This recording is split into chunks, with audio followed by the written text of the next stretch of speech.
When I embarked upon this journey of understanding and observation of this sport, I knew from the very beginning God wanted to teach me something about myself and my ministry. And from this, I've learned three things. One, I was not born a cowboy.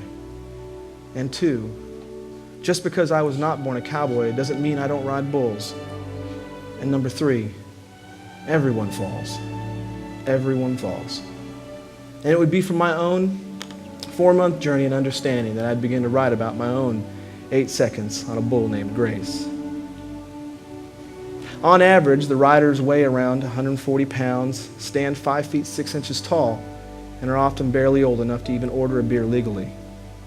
A day at the office for a rider involves putting on some good jeans, leather riding chaps, his favorite boots, a big brimmed hat or a helmet, a bulletproof jacket, and one leather work glove. The object of their work is a nearly 1-ton genetically enhanced bull that just had its loins strapped tight as humanly possible by a flank strap.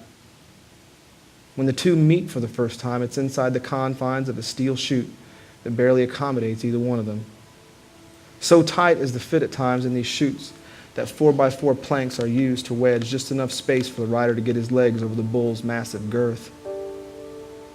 The job has numerous occupational hazards, to state the least.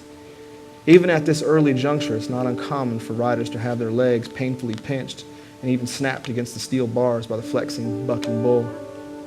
After several moments of adjustments, the rider then begins a ritualistic series of loops and twists with a rope that will bind the rider's hand to the back of the bull in an attempt to create a lasting handhold. All this takes place as the crowd watches and waits. What possesses the spirit of a man to compel him to attempt such absurdity? My first answer to this question came during an interview with a 20-year-old blue-eyed country kid and third-generation bull rider, Austin Meyer. He is the PBR's Rookie of the Year runner-up. Austin's honesty and matter-of-fact politeness strikes me when he responds to my question. Well, sir, I suppose we ride bulls in an attempt to prove that we are riders. But more often than not, the bulls prove us wrong. Austin's a fine example of this life-learned wisdom. The night before, my wife and I witnessed firsthand Austin's ride at the World Finals as he was bucked off quickly and his riding hand failed to break away from the bull's back. Getting hung up in the ropes is every rider's worst nightmare. Austin was trampled several times and eventually pounded into the dirt by a bull named Pud. If you want to know what the collective rush of air being pushed from the lungs of 30,000 people sounds like, then moments like this are your prime case study.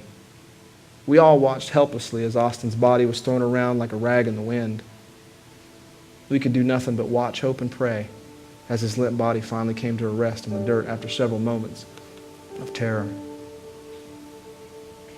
When the rider's in the chute, preparing to be launched, something overcomes him. And what takes place within them goes beyond just focus, goes beyond training and the call of professionalism. I suppose the average everybody loves a train wreck kind of fan would say these riders are just scared as hell. And I suppose it's fair to say a few are. But in the final moment before they launch, there's 10 to 15 people around them checking the ropes, checking the bull, and checking the rider to make sure he's ready. And if the rider wasn't ready, they wouldn't let him go. His jaw gets set with a hard line of determination. His eyes are zeroed into the center of the bull's shoulders. His riding hand is wrapped and punched down into a steel-like grip.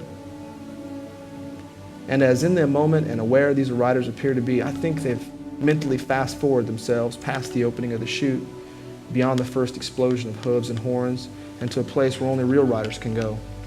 Peace in the middle of the storm. And this casts an unusual look upon their face, and I know I've seen this look somewhere before. Somewhere in my memory I've seen this look.